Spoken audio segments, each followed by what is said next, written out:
마가복음 6장 7절에서 9장 50절까지는 예수님의 제3차 갈릴리 사역에 관한 기록인데, 오늘 우리가 읽은 9장은 그에 관한 마지막 기록입니다. 9장은 크게 네 문단으로 나눌 수 있습니다. 1절에서 13절까지는 예수님의 변형 사건 및 엘리야에 관한 세 제자와의 질의응답에 대해서 기록하고 있고요. 14절에서 29절은 믿음과 기도의 능력이 강조된 귀신 들린 아이의 치유 사건을, 30절에서 37절은 제2차 순환 예고 및 겸손과 섬김에 관한 교훈을 주고 있습니다. 마지막으로 38절에서 50절은 독선적 배타주의에 대한 경계와 예수 공동체 안에서의 상호 존중 및 화목의 권면을 기록하고 있습니다. 오늘은 이 가운데서 33절, 34절 말씀에 대해 잠시 살펴보겠습니다. 가버나움에 이르러 집에 계실새 제자들에게 물으시되 너희가 길에서 서로 토론한 것이 무엇이냐 하시되 그들이 잠잠하니 이는 길에서 서로 누가 크냐 하고 쟁론하였습니다. 어제 살펴본 것처럼 베드로는 예수님에게 주님은 그리스도시요 살아계신 하나님의 아들이십니다 라는 위대한 신앙 고백함으로 칭찬받았죠. 하지만 곧바로 예수님의 십자가에서 죽음을 막아서고 도리어 예수님을 책망하다가 예수님에게서 사탄이라는 꾸지람을 받았습니다. 그리고 그 이후에 이제 6일이 지난 거예요. 엿새가. 그리고 주님은 엿새 후, 그러니까 이 고백이 있었던 때가 베드로가 이런 고백을 했던 때, 그리고 베드로가 주님을 막아섰던 장소는 가이사랴 빌립보죠.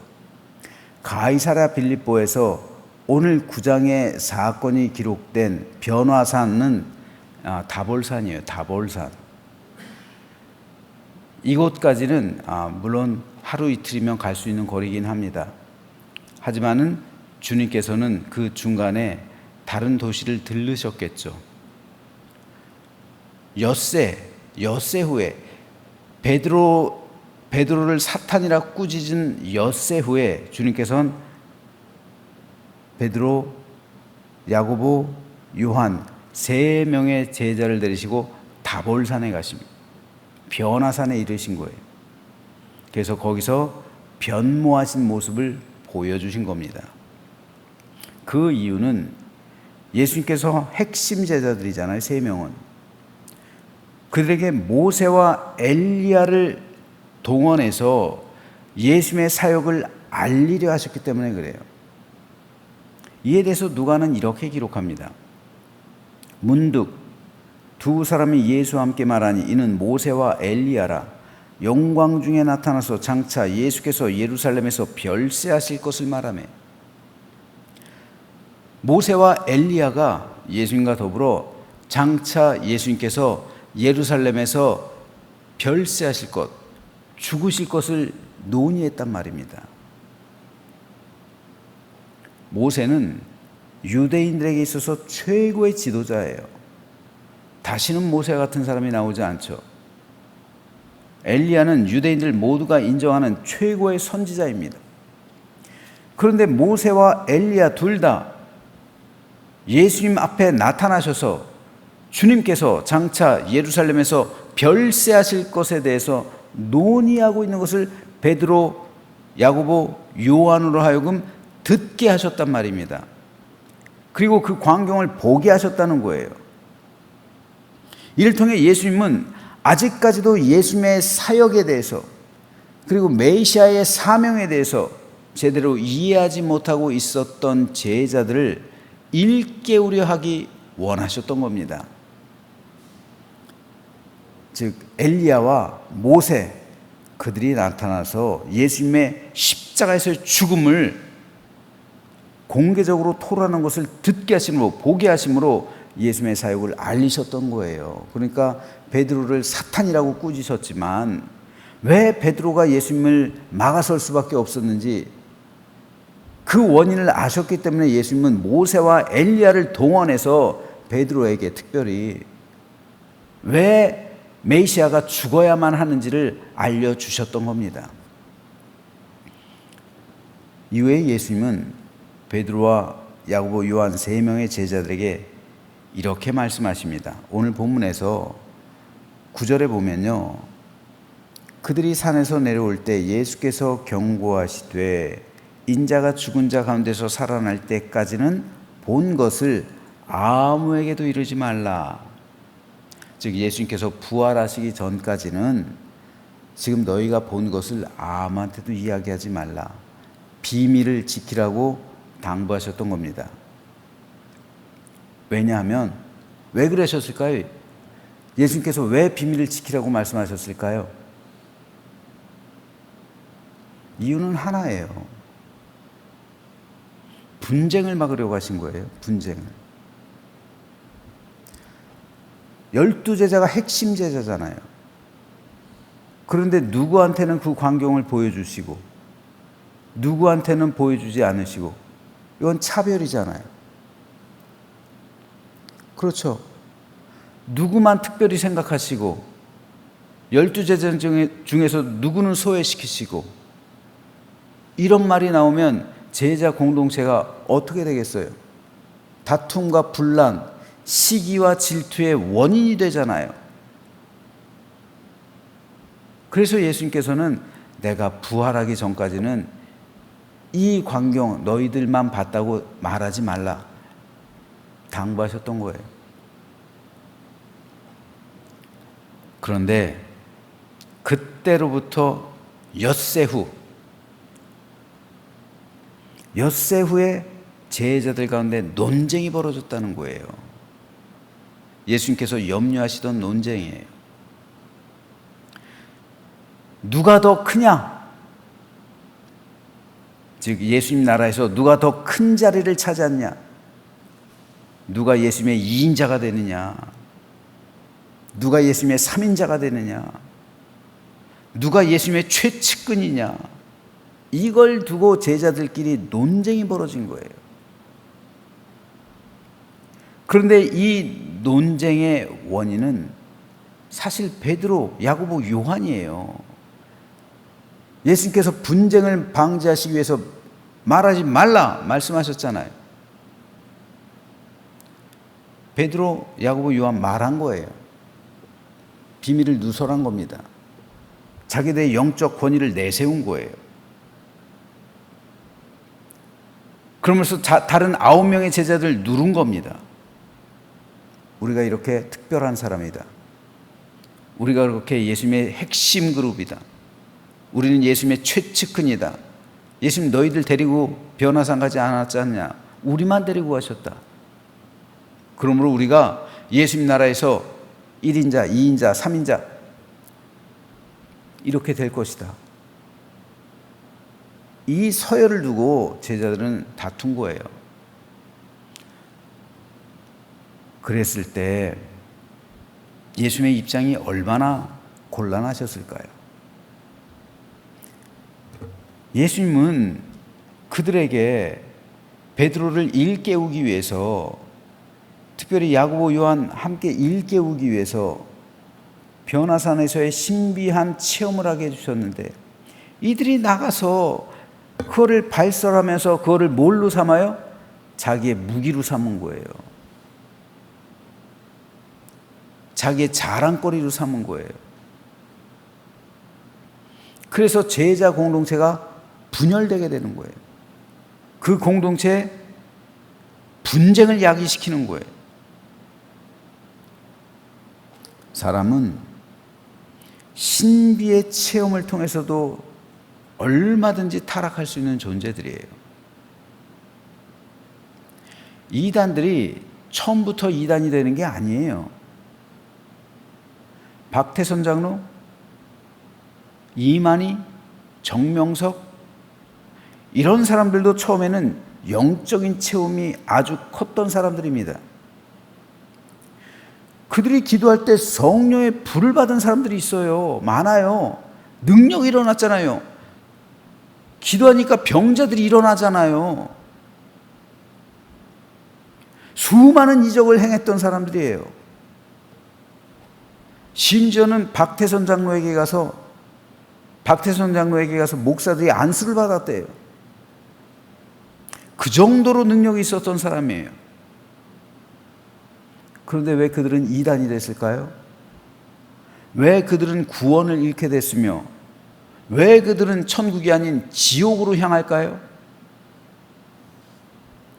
바로 그 은사와 신비한 체험으로 인해서 그들이 교만해졌기 때문입니다. 즉 자기를 큰 존재로 여기게 됐단 말이에요. 그래서 다른 사람들보다 신앙적으로 우위에 있다고 생각하면서 높아진 마음을 품은 거예요. 이 생활이 쌓이고 쌓이다 보니까 자기도 모르는 사이에 어느덧 이단이 되어버린 자기를 발견하게 되는 거예요. 그때는 늦은 거죠. 자기가 이단이 되어버린 그 상태에서는 돌이킬 수가 없는 거예요. 그만큼 교만해졌기 때문에 그래요. 그런데 이런 일이 비단 그들만의 문제일까요? 교회에서도 얼마든지 일어날 수 있어요. 어떤 목사는 자기가 40일 금식 기도를 몇 번이나 했다고 자랑합니다. 또 자기가 병 고치는 은사가 있다고 자랑하기도 하며 예언의 은사가 있다고 자랑하기도 합니다. 그를 통해 결국은 자기를 높이는 거예요. 은사가 뭡니까? 카리스마예요. 카리스마인데 이건 선물이란 말이에요. 선물. 하나님께서 이것은 교회를 섬기기 위해서, 성도를 보살피기 위해서, 연약한 사람을 돕기 위해서 주신 하나님의 선물이란 말입니다. 내가 노력해서 얻은 게 아니란 말이에요. 하나님께서 공짜로 나눠 주신 거란 말입니다. 이건 은혜의 선물이에요. 그런데 이 은혜의 선물 가지고 베드로와 야고보와 요한처럼 자기가 군림하는 도구가 된다면 이건 은사를 주신 이유가 아니죠. 그건 그 은사를 잘못 사용하는 겁니다. 하나님은 자랑하라고 은사를 주신 게 아니에요. 은사는 교회와 성도를 섬기기 위해서 주신 겁니다. 그런데 은사를 가지고 베드로처럼 야고보와 요한처럼 다른 사람에 군림하려고 하니까 제자 공동체 사이에 분쟁이 일어나는 거예요. 다툼이 일어나는 거예요. 대표적인 교회가 고린도 교회잖아요. 고린도 교회가 얼마나 은사가 많은 교회였습니까? 은사가 많은 교회면 잘 돼야 되잖아요. 부흥하고 성장해야 되잖아요. 그런데 고린도 교회가 그랬습니까? 신약 성경에 기록된 모든 교회 가운데 고린도 교회처럼 문제가 많은 교회가 없어요. 은사가 많은데 왜 그런 문제가 생길까요? 교만하기 때문에 그런 거예요. 그 은사 때문에. 그러니까 성도들이 서로 싸우는 거예요. 그래서 바울이 고린도 교회의 문제를 해결할 수 있는 해결책으로 준 게 뭡니까? 그게 고린도전서 13장이잖아요. 그런데 13장으로 인도하면서 12장 말미에 바울은 이렇게 기록합니다.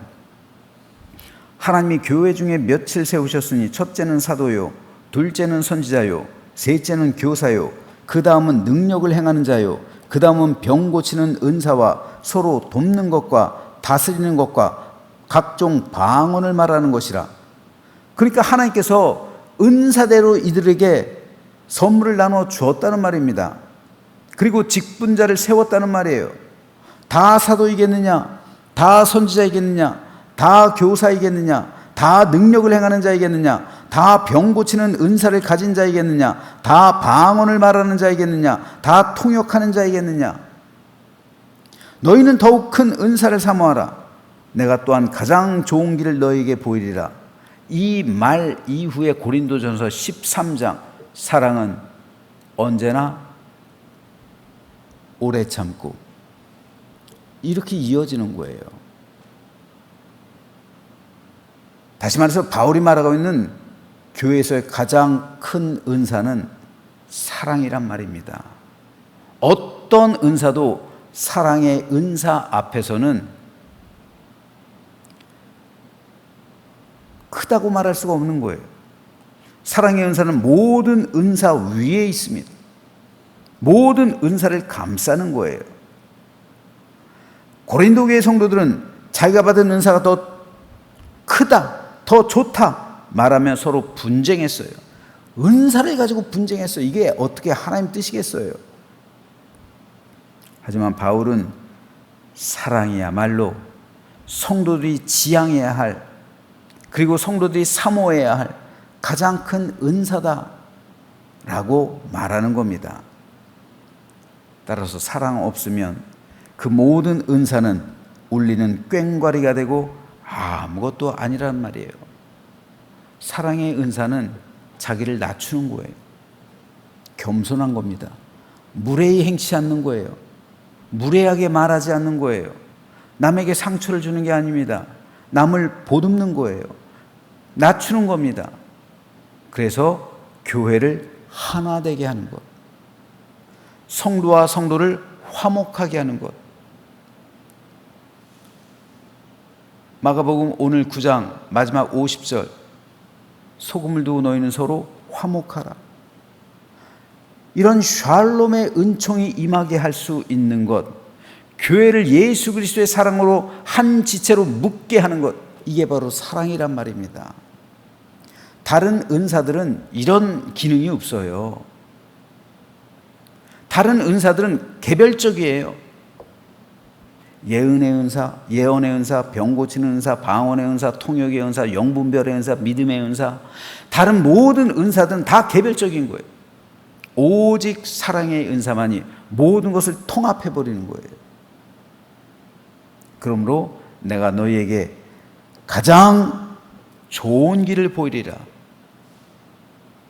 이것이 더욱 큰 은사가 될 것이다 라는 것이 바울의 해결책이었던 겁니다. 오늘 본문에서 예수님께서 제자들에게 하신 말씀도 이겁니다. 베드로와 야고보와 요한은 자기들이 체험한 신비적인 사건을 내세웠어요. 하지만 예수님은 어린 아이 한 명을 내세웁니다. 그러면서 뭐라고 말씀하십니까? 천국에서 가장 큰 자는 바로 이 어린 아이와 같은 사람이다. 이 어린아이처럼 자기를 낮추는 사람. 그리고 너희들이 이 어린아이를 아무것도 아닌 것으로 여기지만, 그렇죠? 당시 사람들은 어린아이를 숫자에도 포함시키지 않았으니까 이 어린아이를 아무것도 아닌 것처럼 여기지만 천국에서는 이렇게 아무것도 아닌 존재가 가장 큰 존재가 된다. 즉 자기를 낮추는 사람, 순수하고 깨끗하고 정결한 마음으로 자기를 내세우지 않는 사람, 낮아진 사람, 이 사람이 천국에선 가장 큰 사람이다. 너희들은 뭔가 지금 오해하고 있다. 주님께서는 또다시 말씀하시는 거예요. 교회는 이 땅에 임한 천국이죠. 즉 천국의 모형이란 말입니다. 따라서 교회에서 큰 자가 누굽니까? 목회자입니까? 장로님들, 권사님들일까요? 그렇지 않아요. 우리는 교회에서의 직분을 가지고 큰 자, 작은 자를 나누기도 합니다. 또 믿음을 보고서 큰 자, 작은 자 나눌 수도 있어요. 하지만 예수님께서 바라보실 때 교회에서 큰 자는 남을 섬기는 자입니다. 대접하는 사람, 겸손한 사람, 낮은 자리에 임한 사람, 그리고 남몰래 은밀하게 하나님 앞에서 봉사하는 사람. 사람들은 그를 알아주지 않을지 몰라요. 우리들은 다 나를 드러내고 싶어 해요. 내가 얼마나 열심히 헌신하는지, 내가 얼마나 많이 무언가를 하는지, 이거를 다 드러내고 싶어 해요. 하지만 예수님께서는 그를 보고 작은 자라고 말씀하십니다. 네가 세상에서 천국에서 받아야 할 칭찬을 이미 사람들에게서 다 받았다는 거예요. 네가 천국에서 받아야 할 영광을 다 받았다는 겁니다. 그러므로 너에겐 상급이 없다는 거예요. 하지만 교회에서 가장 큰 자는 자기를 감추는 사람이에요. 은밀하게 봉사하는 사람입니다. 자기를 낮추는 사람이에요. 그래서 천국에선 그를 위해 큰 상급을 예비하겠다고 주님께서는 말씀하시는 거예요. 그러므로 진짜 좋은 교회는 이런 사람들이 많은 교회예요. 이런 사람들이 곳곳에서, 각 부서에서, 각 조직에서 섬기게 된다면 그 바닥이 탄탄한 거예요. 저는 저와 여러분 모두가 이렇듯 예수님의 말씀을 따라 겸손하게 낮은 자리에서 나를 감추고 교회와 성도를 섬기게 되기를 소망합니다. 그래서 예수님께, 사람들에게 아니라 예수님에게 가장 큰 자라고 인정받고 우리를 위한 상급이 하늘에 예비되어 있다는 사실을 믿으면서 늘 겸손히 교회와 성도를 섬기는 우리 모두가 되시기를 주님의 이름으로 축원합니다.